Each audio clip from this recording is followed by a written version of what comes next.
Welcome to Authors of the Pacific Northwest, where we connect authors with new listeners and provide advice to aspiring authors on the business of writing. I'm your host, Vikki J. Carter. So hi there, podcast listeners. Thank you so much for coming back to the Authors of the Pacific Northwest. And this week, I have the pleasure of introducing you to a wonderful lady who has written a book I'm very excited to hear about. Her name is Donna Cameron. So Donna, can you say hello to the listeners? Hello. Thank you for inviting me, Vikki. Oh, you are so welcome. So I'm just going to launch right in, Donna, with the title of your book because I'm very drawn to it. Her title of her book is called A Year of Living Kindly, Choices That Will Change Your Life and the World Around You, which is absolutely exciting for me. So Donna, we're going to definitely dig a little bit deeper in the whole process of this book with that whole year with you. But first, let's get to know you a little bit. Tell us a little bit about yourself, starting with what state in the Pacific Northwest you reside in. I live in Washington in a little suburb called Briar, just north of Seattle. Okay, so you're up there, up in the north. Yeah, good area.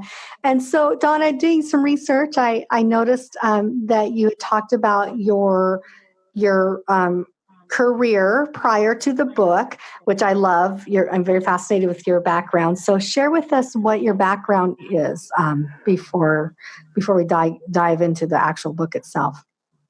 Well, for about 30 years, I worked with nonprofit organizations. We had a company that managed not-for-profit organizations, trade and professional nonprofits, charitable, philanthropic.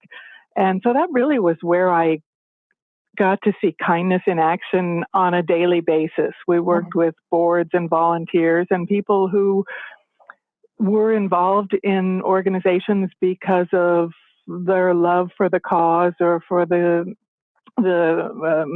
profession, not because they were being paid for it. They were all volunteer. And they were really special people. So we saw a lot of kindness. And I think that's one of the things that really alerted me to the fact that there's a difference between being kind and being nice. And I wanted to take a deep dive into that. I love that. I love the fact that you set that up with just that one statement, that there's a big difference between being kind and being nice. That is so very true. Yeah. So very true.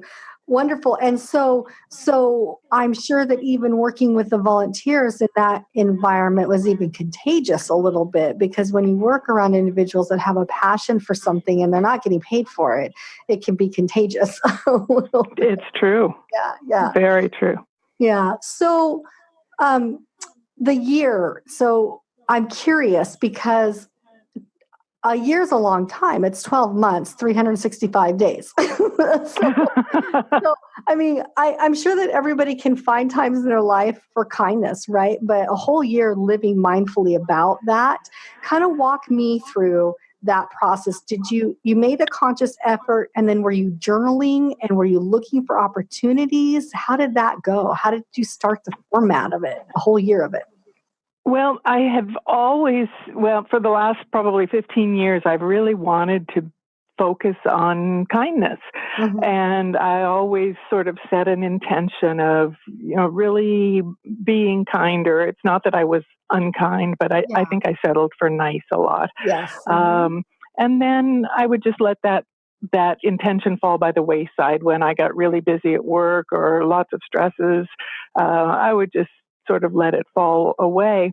So at the beginning of 2015, I decided to blog about it. And I thought that would sort of hold my feet to the fire, because I invited some friends to follow the blog and said that I was going to focus for a year on exploring kindness. Nothing and more it than wasn't a blog just commitment to keep. Yeah. So, if at the Ides of March I let it peter out, that would be really noticeable. So that really was all it took to keep it in my radar, in my headlights for the entire year. I blogged initially twice a week, and then realized that was I was still working full time then. That was a lot, so I cut back to once a week. And it wasn't just writing about, in fact, what I tried to avoid was writing much about me. I didn't want to say, oh, today I did this nice thing. But I'm a little bit nerdy, so I wanted to do some research into kindness. In recent years, there's been a lot of science about the benefits of kindness, the health benefits and the business benefits and the personal satisfaction and things. There are a lot of universities and research centers that are actually measuring and validating that kindness really matters and it makes a difference in our lives. So I explored a lot of that research and shared that, as well as just shared what some of my observations were about what some of the barriers to kindness are and some of the skills and how to deal with unkind people and bullies and things like that. So there was plenty to write about. And my intention initially wasn't to write a book.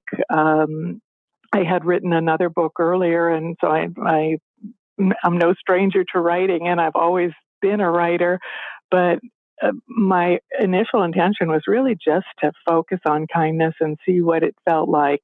And then I realized midway through the year that you don't declare a year of living kindly and then at the end of the year say, oh, well, that was fun. I think next year I'll learn how to play the clarinet. Exactly. I'm just going to store this away for myself. It's all for me, right? Because that's part of it, right? It's sharing what you've learned and, and hopefully giving out to others is a whole part of that process, I would think.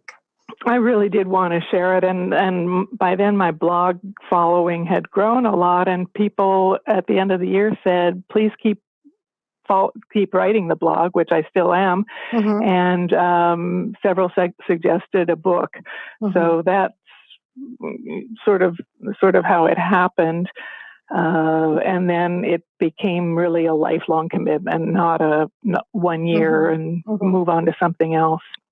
Because you talk about how it is life-changing and it can be a global life-changing aspect, but I would think it's also personally, you just become a different person in this kind of a process. Am I correct? I think so, and I'm certainly not ever going to claim that I've become a paragon of kindness. I mean, I never will. I'm a work in progress, but there's so much more kindness in my life now, and I'm so much more aware of the kindness around me, things that I might have been oblivious to before, whether it's my own opportunities to extend a kindness or the kindnesses that people are extending all around me. So it really has been life-changing in that sense. And even with my still occasional lapses, I'm so much happier, and I just feel so much more connected. I think you've nailed a lot of it on the head as far as things that I was thinking about when I was thinking about our interview, is that I really am a believer that you attract the energy that you give out in this world. And so I really believe that if people are struggling with trauma or things like that, they may and they have people in their lives that are just that way all the time. It's because they may be giving that energy out. They might need to go and spend some time looking at how to remedy that in their own lives first, and then what they can bring forward in their and they're around them. So I think that that's interesting that for you the process was that you started to notice probably more kindness, and that's that energy feeling that I kind of get when I explain that. It's really true. One of the things people warned me when I started the blog was you're going to get trolls and people are going to, say terrible things, and moderate your comments because people are going to be, really rude. Nobody ever was. And it's now been almost 4.5 years, and I haven't had a rude comment. It's just been the most wonderful community of people who care about kindness. I love it. Oh, I think that's Yeah. brilliant. And that, once again, is another example that doesn't always have to be that way. I think there's some fear for people, especially in a writing community, in a blog or in a writing sense, to put themselves out there and really expose themselves or expose a philosophy or a principle like this. They're afraid of having that backlash coming back to them. But I also am a believer that you shouldn't do anything out of fear, including hiding. You should never hide out of fear. And so awesome, really great. So you touched on one answer that I typically ask authors that come on. So it sounds like this was a process that you went through. You mentioned that you weren't really planning on writing a book. You weren't really going that route. When did you realize, though, that you were an author? Like, did it just come from this book process, doing the blog and the book? Is that where the idea dropped in your head that you were an author? Well, I've written since I was a teenager. I've always just considered myself a writer, and I did lots of writing as part of my job for clients. And plus, I've had articles and things published. And then in 2011, I worked with another author, a wonderful Northwest writer named Kristen Leathers, and we wrote a book called One Hill, Many Voices, Stories of Hope and Healing. And that was a compilation of interviews and stories about the cancer journey. And it was from the vantage point of cancer survivors and their family members and caregivers and counselors and healthcare professionals. And it was just a wonderful experience. So I knew what I'd be getting into if I committed to writing another book. And I was not hesitant. The only thing that really I was hesitant about is I was talking to some agents and editors, and they were very interested in the book, and they kept referring to it as self-help. Oh, see, yes, we were going to talk about this, weren't we? I have to confess, I'm not crazy about the concept of self-help books. There are some really, really wonderful ones out there, and then a lot of them I've picked up because they sound interesting, and I've never made my way through it because they're sometimes, and this is certainly not all of them, but sometimes it's an author who has found what works for them, whether it's to make them happy or rich or successful or give them inner peace, whatever it might be. And it's almost written in the sense that, well, if you do exactly what I tell you, then you'll have my same success. Yeah, a little formulaic, right? Yeah, very. And I don't think personal growth works that way. I think most of us want to read about someone's experience and what they've learned and what they're sharing, and then customize that to themselves, to their own lives. That's how growth happens. Yeah, exactly. And so when you were talking with agents and publishers at that time, because I know you and I mentioned a little bit through email correspondence back and forth before the interview. So you don't consider this a self-help, it's more of a memoir, which I like that idea. Well, I guess I'd call it a little bit of both. It's someone called it a self-help memoir, and I kind of like that. But it's a little bit of both, and maybe neither of some too. I actually wrote an article for what was the site? Women Writers, Women Books, on that. Is it a memoir? Is it self-help? And I compared it to that. You're probably too young, Vikki, but there's an old classic Saturday Night Live skit with Gilda Radner and Dan Aykroyd. They're bickering about whether new shimmer is a floor wax or a dessert topping. and then Chevy Chase comes along and solves the dispute by saying it's both.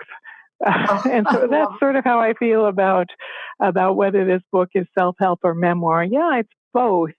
And what my hope is that readers will find what they're looking for in it, and then customize it to their lives. As soon as I realized I didn't have to be the expert, but I could write the book that I would have wanted to have when I committed to a year of living kindly. As soon as I realized that, then it just fell together, and it was so much fun to write. It was just a labor of love. And I think the fun I had writing it comes through. Humor can be a really good teacher. Oh, absolutely. I don't really want to read or be told by people that don't have enough humor in their lives. Because honestly, we have to laugh at ourselves, for crying out loud. Oh, yeah. We're human. We do some silly things. So let's walk a little bit through the process for you from, having that realization that it's not self-help, it's both, which I love that concept. I think really good books are going to be more than one thing, and it can, I think that's fantastic. Going from there, did you get an agent? Are you self-published? What's your publishing journey? Because I'm curious to hear that process. I worked with an agent briefly, and she guided me to She Writes Press, which is a hybrid. It's not self-publishing, but it's not an entirely traditional model. Authors participate financially in the publishing process, and then at the same time, they have a lot of control over the final product and the decision-making. And then at the back end, there's a more generous royalty formula.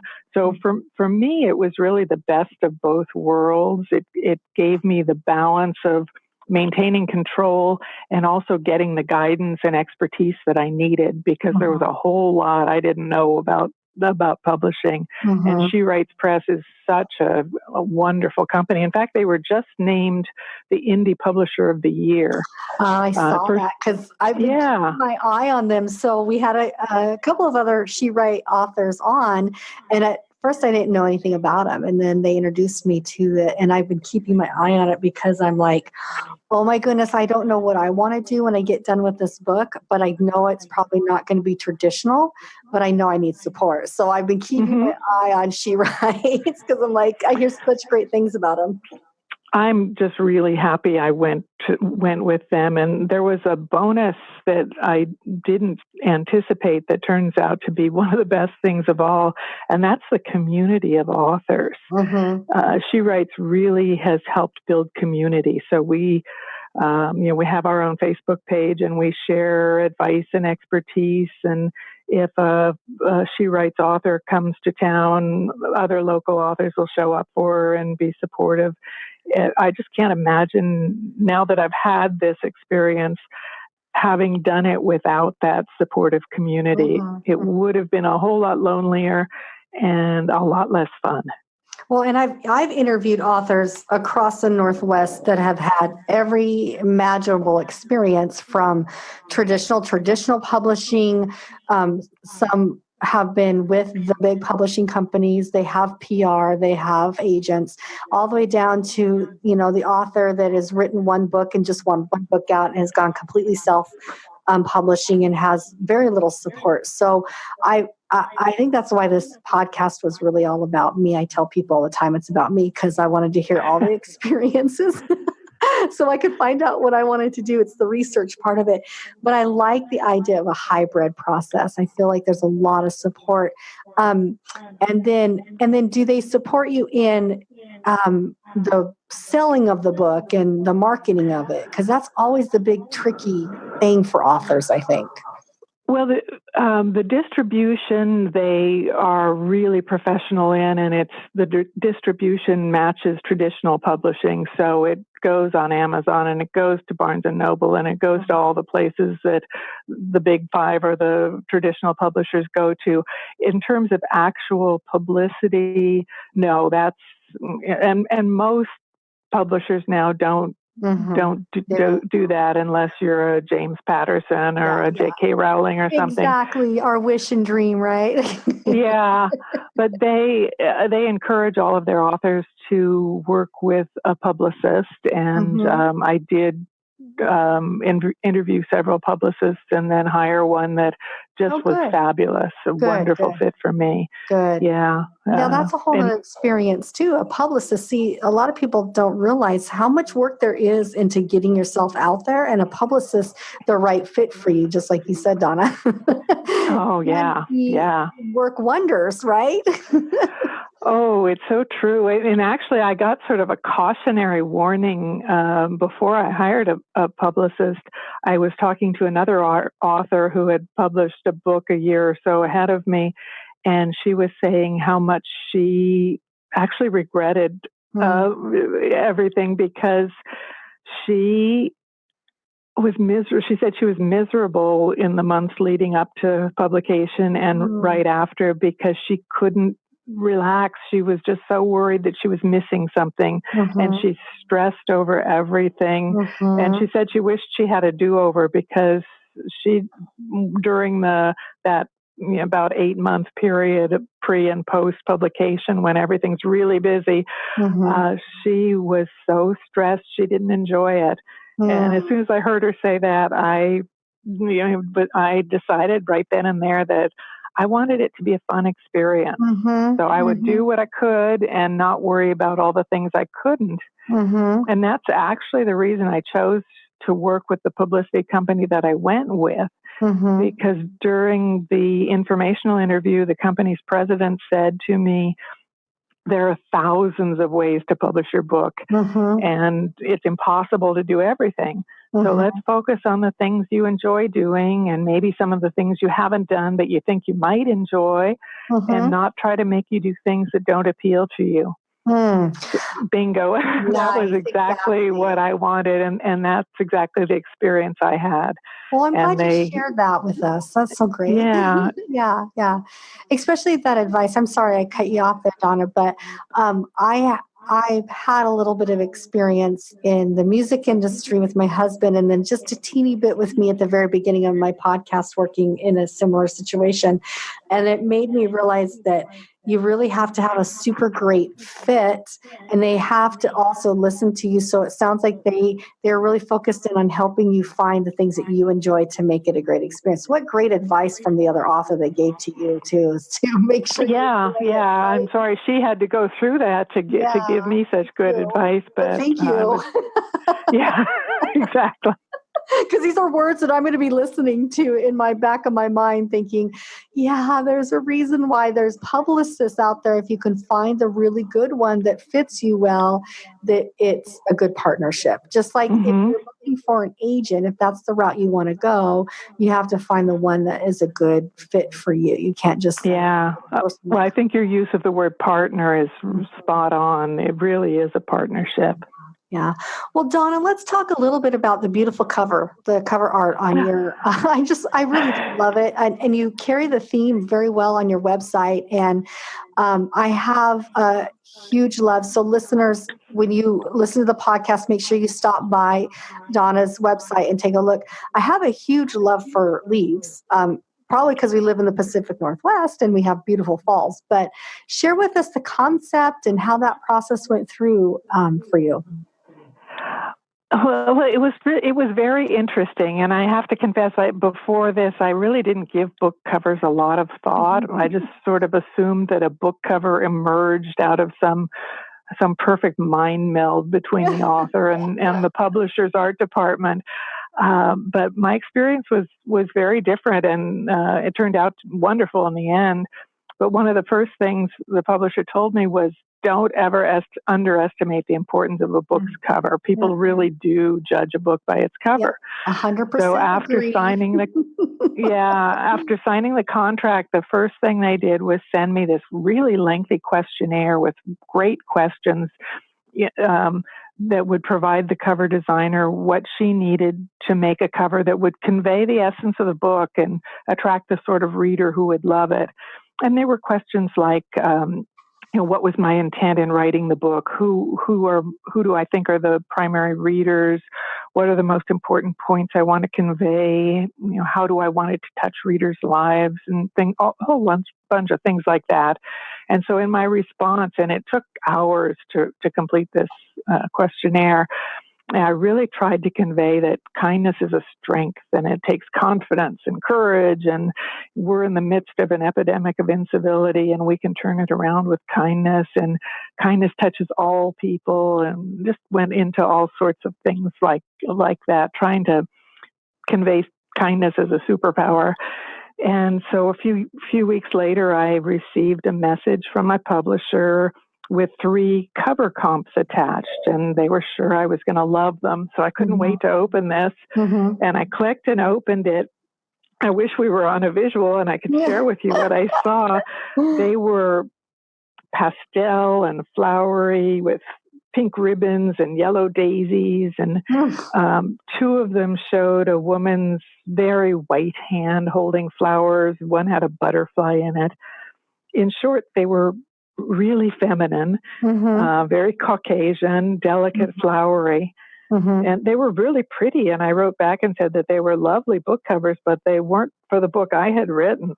And again, I tried to repeat that, I want to convey that kindness is a strength, and it takes courage. And it's not just women. It's not feminine or flowery. It's where our courage and our heart intersect. And I also said that if they wanted people on the cover, that was fine, but it needed to be a crowd, because it needed to be representative, men and women and old and young and people of color. It really needed to be inclusive. So about 2 weeks later, they sent me 35 images, not 35 book covers, but just pictures that the artist had found that she thought I might like. And again, most of them were really flowery and feminine and abundantly pastel. But there was one that caught my eye that was earthy and strong. And I thought it was really eye-catching and reflected nature and the heart.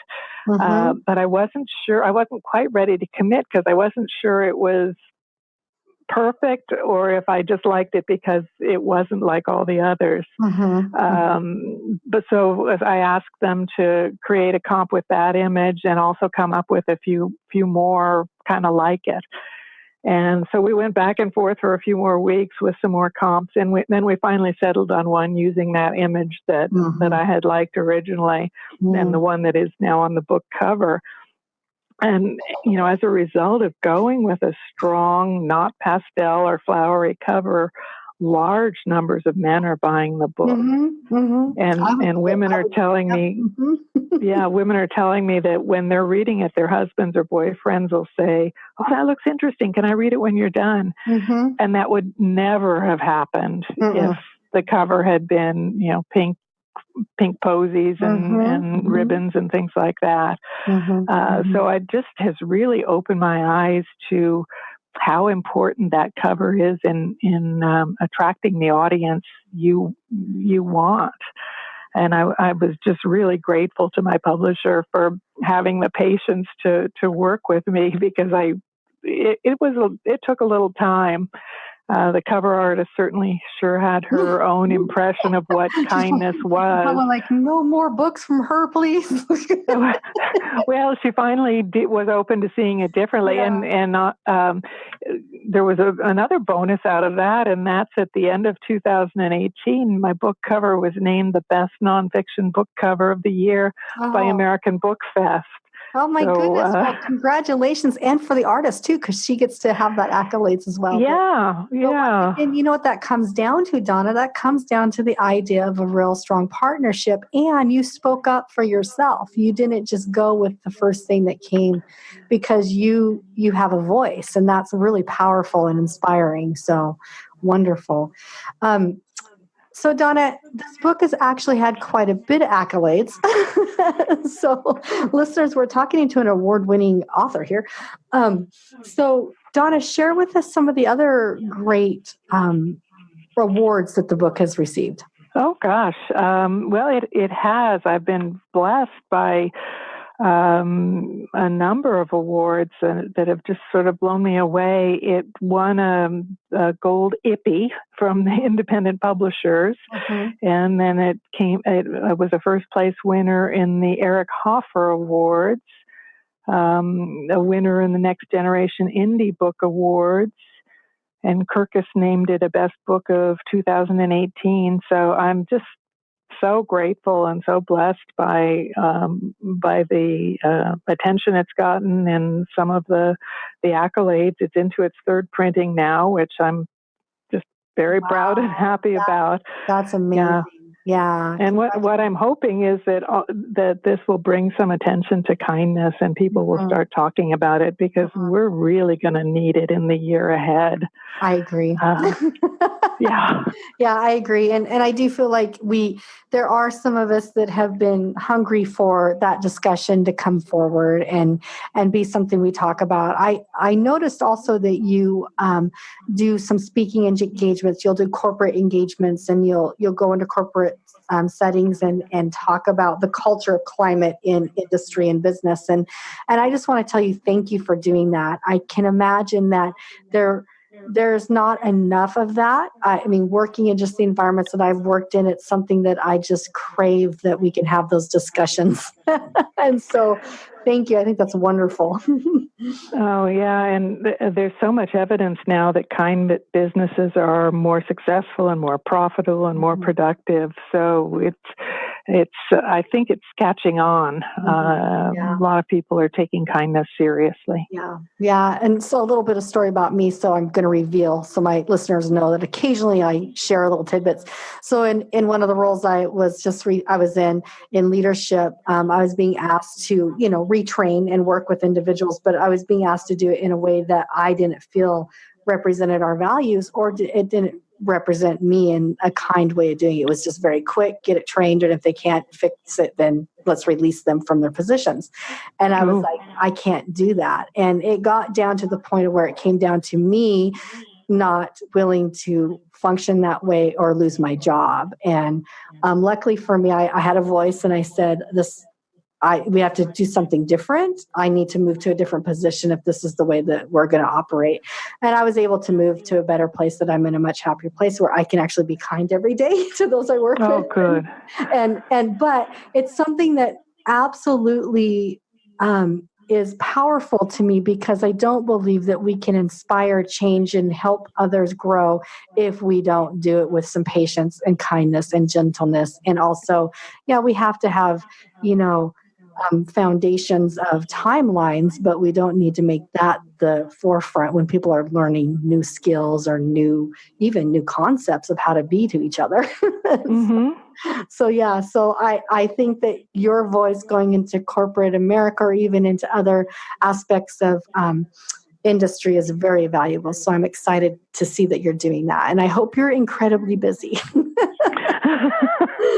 That would be my wish for you. So, mine too. Yeah. So, Donna, we've deviated a lot because your book is, very different than some of the other books that we have on. So we've kind of deviated from some of the questions that I usually ask. Can you share with us before we have you do your reading? Because listeners, Donna's going to share some readings with you, so I'm kind of excited about hearing that too.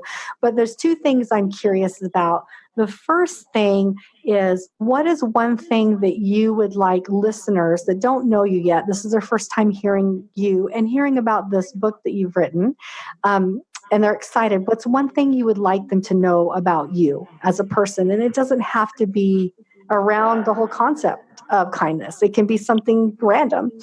So that's the first question. And then the second one, I'll repeat it after you get done with that one, is what is your best advice to an author like myself who's starting out and, working on their first book and is ready to just get to the part of maybe finding a publishing situation? So the first one is, what would you like the listeners now to know about you personally, or a little bit about yourself?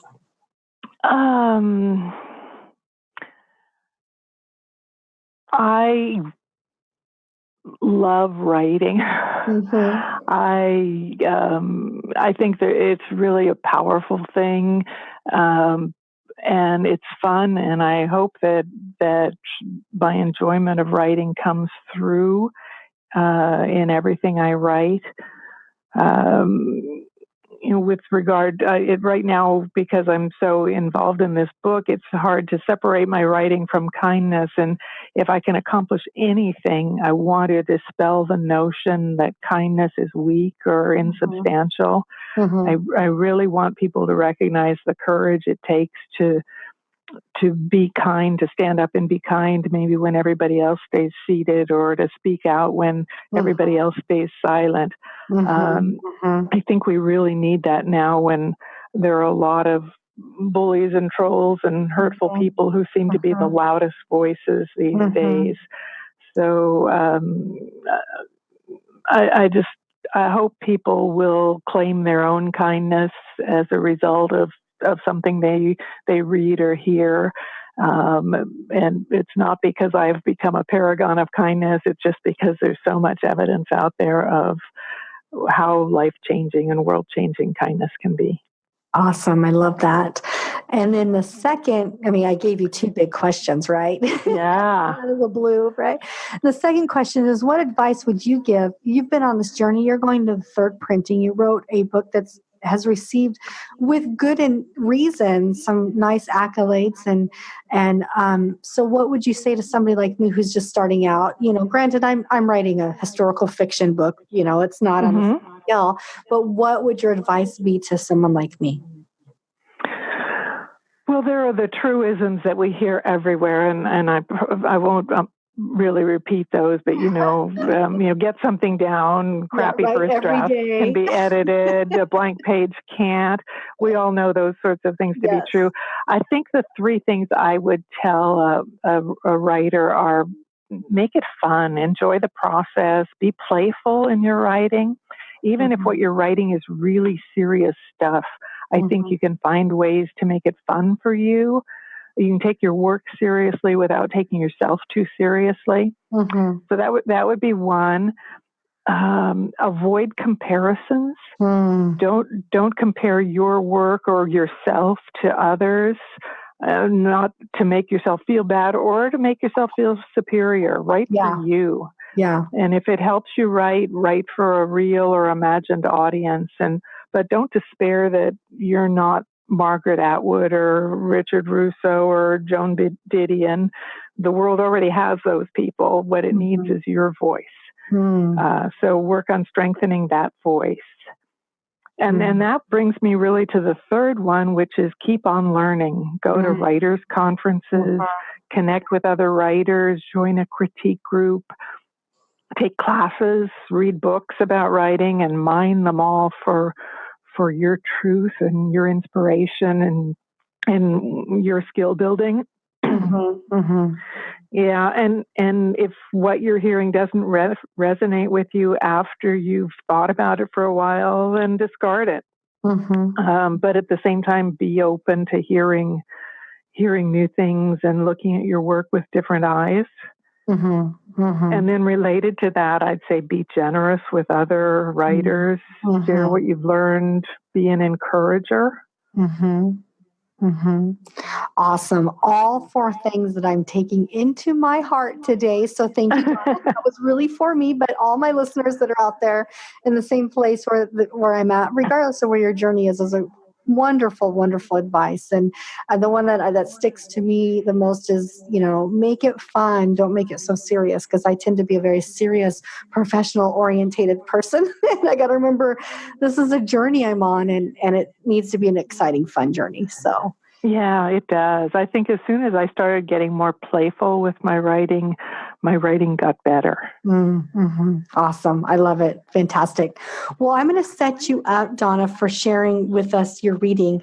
So give us whatever background and information you want to before you start in the sections, and so that we understand kind of where you're going, because you're probably jumping midsection somewhere in your book. And then the listeners know that I go quiet during this time while you do your reading, and at the end of it, I'll take us out of the podcast. Okay, sounds good. The book's divided into 52 short chapters. It can be read as a weekly or a daily meditation, or gobbled up in just a few sittings, or the reader can pick and choose the chapters that speak to them. And it focuses first on the why of kindness, the benefits and the ways it changes our lives. And then it addresses some of the barriers, the things that get in the way. And then it goes into some of the skills and strategies of kindness, including how to effectively respond to unkindness and incivility. So I'm going to read a short section from early in the book that introduces some of the concepts of kindness, and then another short section from later in the book that talks about how to make a lasting commitment to kindness. So here's the first one. Most people would tell you that I'm a nice person.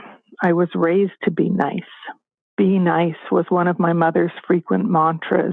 It was repeated along with other instructions that aimed to assure that Connie's daughters never gave the neighbors anything to talk about and also never drew too much attention, good or bad, to themselves or to her. Sit up straight, don't bite your nails, be nice. These were the refrains of my childhood. My mother, while generally nice, was not especially kind. Nice allowed her to keep her distance from most people and avoid connecting or interacting at more than a superficial level. She was almost always civil, but effort and warmth were generally absent for all but the closest friends or relatives. And sometimes even then, her kindness was restrained. A string of losses from early childhood on had taught her not to trust or hope for too much or set her sights too high. She lived with a deep regard for safety and a persistent fear of loss.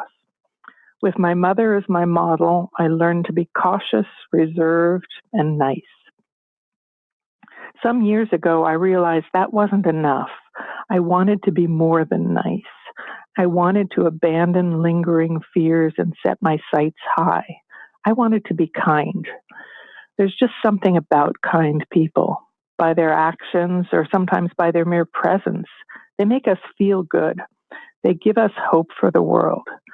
To me, being kind meant knowing at the end of each day that I had helped, that I was offering the best of who I am, and that I had perhaps made a difference. And it also meant spending less time looking for threats or failings and more time recognizing abundance and compassion.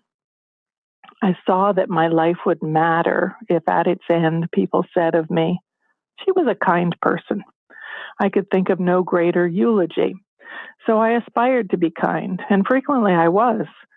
But just as often I was impatient, I was snarky, I was judgmental, I was indifferent, or simply oblivious. Being kind, truly kind, is hard. Nice requires little effort. I can be nice while also being indifferent, critical, even sarcastic. But I can't be kind and be any of those things. Being kind means caring. It means making an effort. It means thinking about the impact I'm having in an interaction with someone and endeavoring to make it rich and meaningful, giving them what they need at that exact moment without worrying about whether I get anything in return.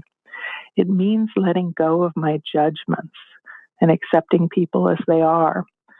Kindness requires me to do something my upbringing discouraged.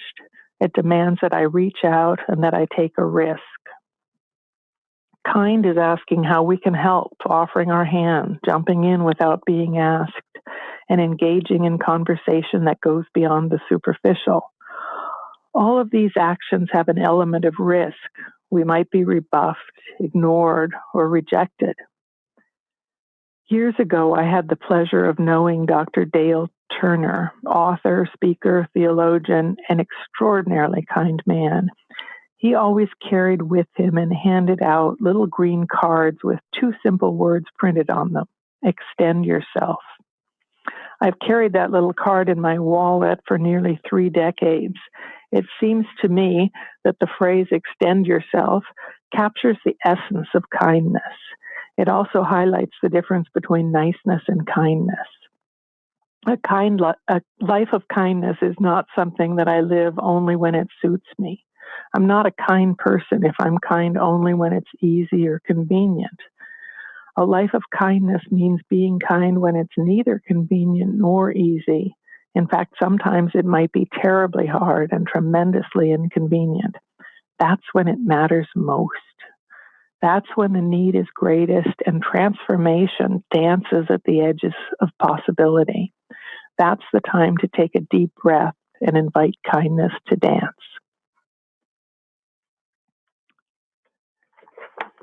And now we're going to, toward the end of the book, a chapter called A Transformation or an Evolution, the 5% Plan. Have you ever been adopted by a stray cat? It prowls the porch for a few weeks. You put out some water and maybe a smidge of tuna, and before you know it, you're hand feeding him chicken merengue from the dinner table and making him a bed on the best chair in the bedroom. That's how kindness sneaks up on you. You start small, and pretty soon it's a habitual practice that has made a home in your life. I'm a big believer in incremental change. Maybe that's because attempts to make lofty changes all at once have never worked for me. Whether it's exercise, writing, or keeping my office clean, an attempt to go from 0 to 60 in one big leap always seems to result in failure. After years of thwarted good intentions, I finally realized that if I start small, exercise for 15 minutes, write for a half hour, clean one shelf of my bookcase, the resulting good feelings reinforce the action and I want to do more. And pretty soon a new habit is ingrained. Kindness works the same way. One can't go from being oblivious and self-absorbed to being Mother Teresa's more compassionate sister by simply saying, from now on, I'm going to be a kind person. We have years of inattention and self-centeredness to overcome, not to mention the attendant fears of having our kindness rejected or doing it wrong. But we can go out of our way to perform one small kindness each day, and perhaps after a couple of weeks, perform two or engage in a large act of kindness. As we see how good it feels, we want to do more. And pretty soon we're approaching every encounter with the hope that there will be an opportunity to extend ourselves. I don't think there's such a thing as a small kindness. A warm smile, a kind word, a door held, a burden shared, all influence the receiver to pass it on or pay it forward. We have no way of knowing how far one kind action can reverberate. On the other side of the spectrum, we can stop the reverberation of unkindness by absorbing an insult without retaliating, or hearing harsh words and not hurling them back. These small but difficult acts will help slow the epidemic of unkindness. That's hard to do, especially when we're just itching to voice that clever retort that will put the person in his or her place. It helps to approach such encounters with a spirit of inquiry, to ask what might be motivating this person to act as he does, and what burden he might be carrying that has shortened his temper and brought out the Darth Vader in him. We don't even have to understand. It's enough to recognize that there might be more going on than we can see, and to give the benefit of the doubt. Kindness, like playing the piano or becoming proficient at golf, requires practice. One way to instill the practice that will lead to proficiency is to set an intention of being 5% kinder to ourselves and to others. Just 5%, or maybe 2 or 10. Not a lot, but just enough to notice the difference it makes. Let that small incremental change take root and flower. After a while, with steady practice, kindness becomes both intentional and instinctive, and that's when magic happens. Think about it for a moment. What would you do differently if you were just 5% kinder to yourself, to others, to the planet? I love this quote from French philosopher Simone Weil. Even if our efforts of attention seem for years to be producing no result, one day a light that is in exact proportion to them will flood the soul. Like the stray cat who comes to stay, let kindness creep in, feed it, and make a bed for it. Before you know it, the light will flood your soul.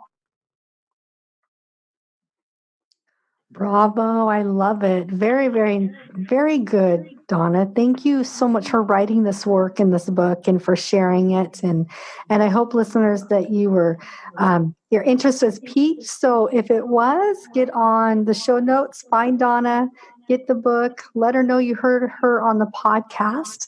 And thank you so much for being here with us. Oh, thank you, Vikki. It was delightful. I really enjoyed it. Thanks so much. You bet. Thank you for listening to the podcast. We hope you enjoyed the episode as much as we did. Follow us on social media and sign up for our newsletter where you can be entered automatically each month to win a signed free copy of a book from an author that's appeared on the podcast. You can find out more at our website, www.squishpen.com. And finally, if you're an author in the Pacific Northwest and you would like to appear on the show, you can find out more on our website. So until next week, I hope you enjoy the journey. This is Vikki J. Carter signing off.